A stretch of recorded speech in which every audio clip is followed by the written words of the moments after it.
ছাত্ৰ ছাত্ৰীসকল maths guide আছামলৈ স্বাগতম জনাইছোঁ। আজি আমি 13.3 অনুশীলনীৰ 5 নম্বৰ প্ৰশ্নটোৰ সমাধান কৰিম। এই প্ৰশ্নটোত আমাক কি দিছে চোৱা, এই প্ৰশ্নটোত দিছে যে 12 সেন্টিমিটাৰ ব্যাস আৰু 15 সেন্টিমিটাৰ উচ্চতাৰ লম্বীয় বৃত্তাকাৰ বেলন আকৃতিৰ এটা পাত্ৰ আইচক্ৰীমেৰে পূৰ্ণ হৈ আছে। আইচক্ৰীমখিনি 12 সেন্টিমিটাৰ উচ্চতা আৰু 6 সেন্টিমিটাৰ ব্যাসৰ ওপৰৰ ফালে অৰ্ধগোলক আকৃতিৰ শংকুত ভৰাব লাগে।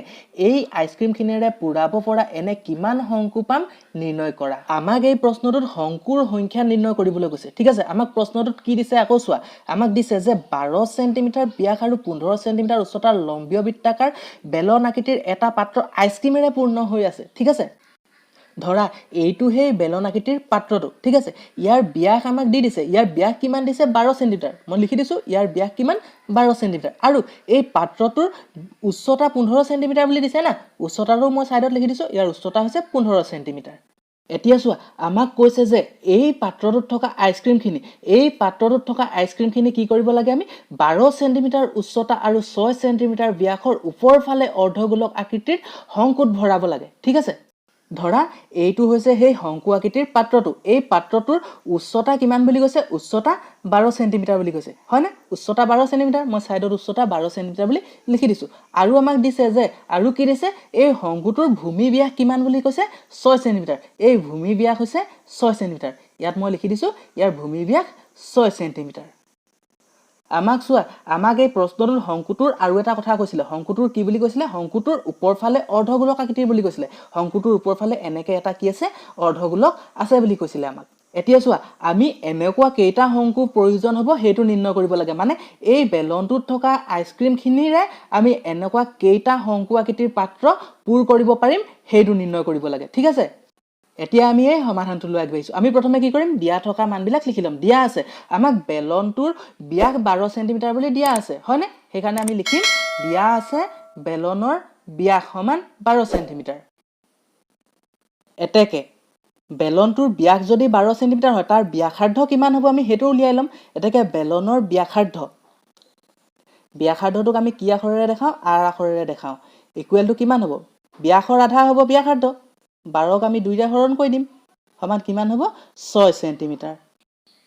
আকৌ আমাক প্ৰশ্নটোত কৈছিলে যে বেলনটোৰ উচ্চতা হৈছে 15 সেন্টিমিটাৰ, গতিকে আমি সেইটো লিখি ল'ম। বেলনৰ উচ্চতাটোক আমি এইচ আখৰেৰে দেখাম। উচ্চতা কিমান দিছিলে, 15 সেন্টিমিটাৰ দিছিলে ন, আমি লিখি দিম 15 সেন্টিমিটাৰ। এতিয়া আমি শংকুটোলৈ আহিছোঁ। আমাক দিছিলে যে শংকুটোৰ উচ্চতা 12 সেন্টিমিটাৰ। শংকুৰ উচ্চতা, আমি বেলনৰ উচ্চতাটো h1 কৰি দিওঁ, তেতিয়া আমি শংকুৰ উচ্চতাটো h2 বুলি লিখি দিম। তাৰ উচ্চতা কিমান দিছিলে, 12 সেন্টিমিটাৰ দিছিলে ন, আমি ইয়াত 12 সেন্টিমিটাৰ লিখি দিছোঁ। আৰু শংকুটোৰ ব্যাস 6 সেন্টিমিটাৰ বুলি দিছিলে, আমি সেইটো লিখি ল'ম। শংকুটোৰ ব্যাস 6 সেন্টিমিটাৰ।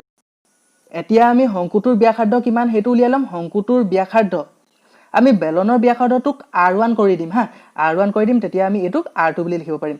এতিয়া 6ৰ আধা হ'ব ন, ব্যাসৰ আধা হ'ব, 6ৰ আধা কিমান হ'ব, 6ৰ আধা কিমান হ'ব 3 সেন্টিমিটাৰ। শংকুটোৰ ব্যাসাৰ্ধ 3 সেন্টিমিটাৰ। আকৌ তোমালোকে এতিয়া মন কৰা, আমাক প্ৰশ্নটোত কৈছে যে শংকুটোৰ ওপৰ ফালে এটা অৰ্ধগোলক আছে বুলি কৈছে। এই যে শংকুটো আছে, এই শংকুটোৰ ওপৰ ফালে এটা অৰ্ধগোলক আছে, তেতিয়া কি হ'ব চোৱা, এই শংকুটোৰ ব্যাসাৰ্ধ আৰু অৰ্ধগোলকটোৰ ব্যাসাৰ্ধ দুইটা কি হ'ব, সমানেই হ'ব, হয়নে?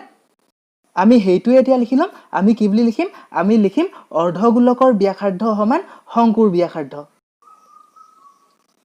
এতিয়া তোমালোকে প্ৰশ্নটো চোৱা, প্ৰশ্নটোত আমাক কৈছে যে কেইটা শংকুত ভৰাব পাৰিব, মানে আমি কি কৰিব লাগে, প্ৰয়োজন হোৱা শংকুৰ সংখ্যা নিৰ্ণয় কৰিব লাগে।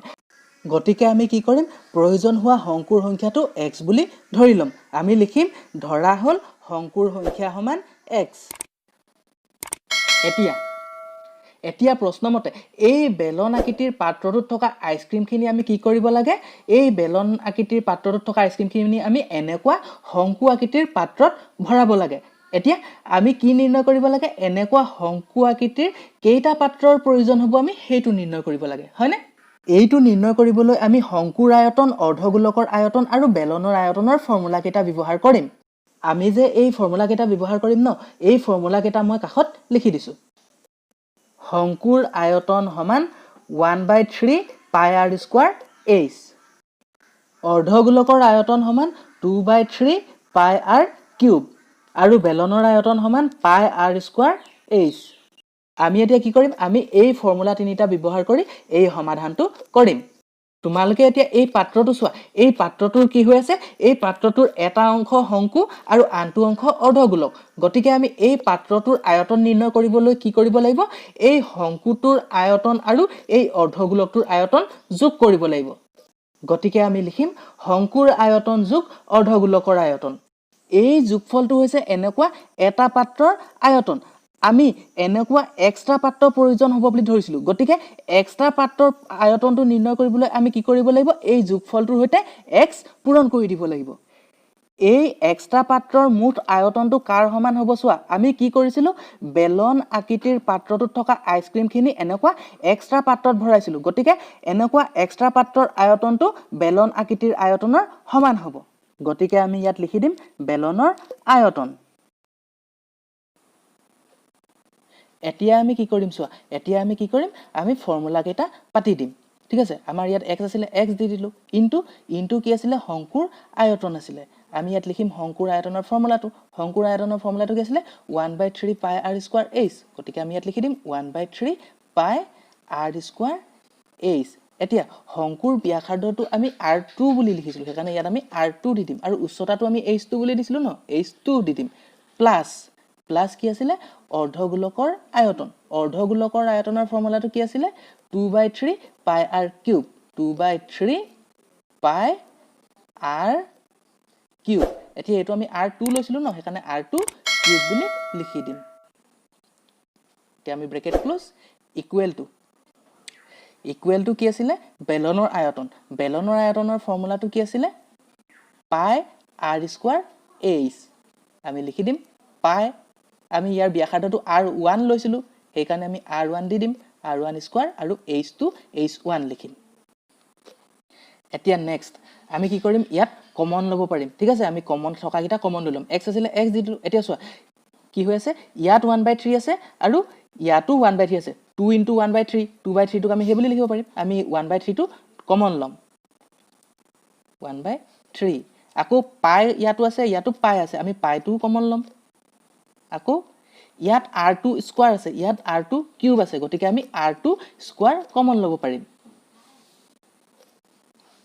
এতিয়া ইয়াত কি থাকিব চোৱা একিটাটো ওলাই গুছি গল থাকিলে কি h2 প্লাস ইয়াত কি থাকিলে এই 2 টো থাকি গল না 2 টো থাকি গল 1/3 টো ওলাই গুছি গল ন 2 থাকিলে আৰু ইয়াত কি থাকিলে r2 কিউবৰ পৰা r2 স্কয়াৰ ওলাই গুছি গলে কি থাকিলে r2 থাকি গল ইকুৱেল টু এফালে যি আছিল তেনেকৈ আমি লিখি দিলো পাই r1 স্কয়াৰ h1 এতিয়া আমি কি কৰিম চোৱা আমি x ৰ মান নিৰ্ণয় কৰিব লাগে নহয় জানো গতিকে আমি কি কৰিম x ক সমান চিনৰ এই সাইডে ৰাখি পিনি বাকি আটাইবোৰকে আমি সমান চিনৰ আনফালে লৈ গুছি যাম তেতিয়া কি হ'ব চোৱা x ইকুৱেল টু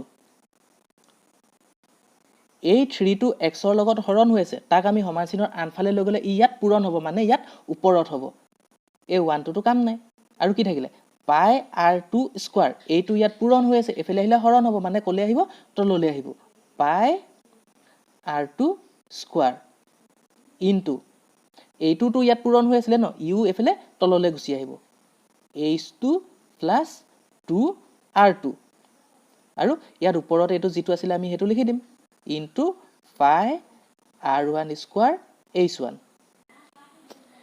এতিয়া নেক্সট আমি কি কৰিম মানবিলাক বহাই দিম তেতিয়া কি হ'ব চোৱা 3 ইনটু এসো পাই কটাকটি গুছি যাব না পাই কটাকটি গুছি গল ইয়াত r1 স্কয়াৰ আছিল r1 ইকুৱেল টু 6 আছিল গতিকে আমি ইয়াত লিখিম 6 ইনটু 6 ইনটু h1 আছিল h1 ৰ মান আছিল 15 গতিকে আমি ইয়াত 15 লিখি দিম ইয়াত r2 স্কয়াৰ আছিল r2 ৰ মান আছিল 3 গতিকে আমি ইয়াত লিখি দিম 3 ইনটু 3 আকৌ ইয়াত আছিল h2 প্লাস 2r2 হেতু আমি লিখি দিম h2 ৰ মান আছিল 12 গতিকে আমি 12 লিখিম প্লাস 2 আছিল 2 ইনটু r2 ৰ মান আছিল 3 r2 ৰ মানটো ঠিক আছিল ন গতিকে আমি ইয়াত পূৰণ 3 লিখি দিম